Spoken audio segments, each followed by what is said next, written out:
I remember growing up out in Arizona, my dad was a classical traveling salesman, selling anything you could put an ad on, everything from matchbooks and pens to calendars and whatnot. And we would go up to the trading posts on Navajo land, and I was only 10, 12 at the time. I, of course, was terribly bored.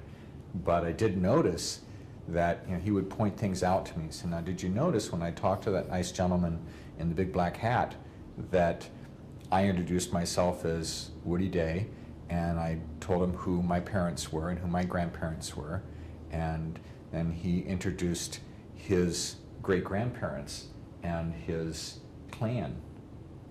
As, okay, your point. And well, this is a very interesting world, and people come in all shapes and sizes, and you can't expect everyone else to think and look and experience the world in the same way that you do. And so you need to pay attention to these things. And that stuck with me for quite a few years and surfaced again when I was first training in shamanism, and I found that some things just weren't working for me. So getting back to this thing about post-tribal shamanism and the difference between the tribal and the post-tribal shamanism is that in a tribal context, if Candace here is having bad dreams, okay, as the shaman of the tribe, I'm probably already aware of that. I pick it up, I'm getting messages from our ancestors that Candace has done something wonky and needs to be sorted out. And so it's perfectly appropriate as that tribal shaman to go fix that. I don't need to ask her permission. We're part of the same tribe, right? And she immediately realizes something is up.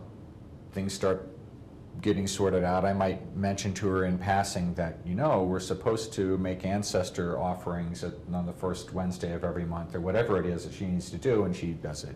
Everything's okay. And then she might drop a chicken off at my house, and it's all good. Well, because when we introduce ourselves in our culture, we introduce the individual, all right? We have this thing called personal sovereignty that is a necessary element in our culture. And so for me to treat someone like that in this society would be to take their power away.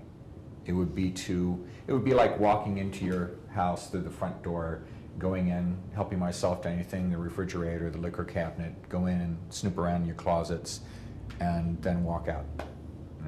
Completely inappropriate. Now for the Eskimos, I understand that's just fine, no problem. For people out in Westwood and Anderson Township, not so much. So while we owe a great debt of gratitude to our tribal ancestors, we also need to recognize and acknowledge how things are for us now. And if we didn't grow up with that tribal culture, we're not going to have that immediate awareness of the three worlds, that immediate understanding and grasp of our shamanic body, the capacity to journey. We tend to think of it all as just imagination. And yet, this is work that can have a significant healing impact on people's lives. I often get asked the question, I'm sure people have run into this as well, is it real? And that's really kind of the wrong question, because you're not really asking, is it real? You're asking, does it look just like this? Does it feel like this? Does it taste like this? Does it smell like this? No. I mean, if you got a vacation and you went to Tibet next week, and you came back, and your friends asked you, was it just like Cincinnati? No. Right. But they have great prayer flags. And the thing about shamanic journeying is that it isn't just like this. The experience is not the same. For many of us, I'm not terribly visual, in spite of 4 years of art school.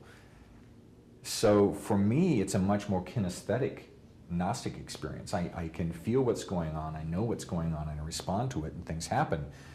But I don't see it. It's not a visual experience for the most part, other than little snippets.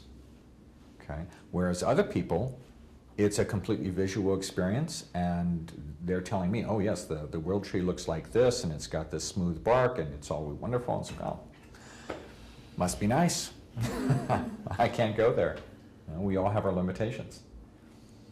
The important thing about those experiences is that the changes, the experiences that you have in those altered states and in those other realms when you're journeying, if they have a deep, lasting effect on your life, if they help you heal from profound soul-level wounds and help you change elements of your life that you want changed, then they are real.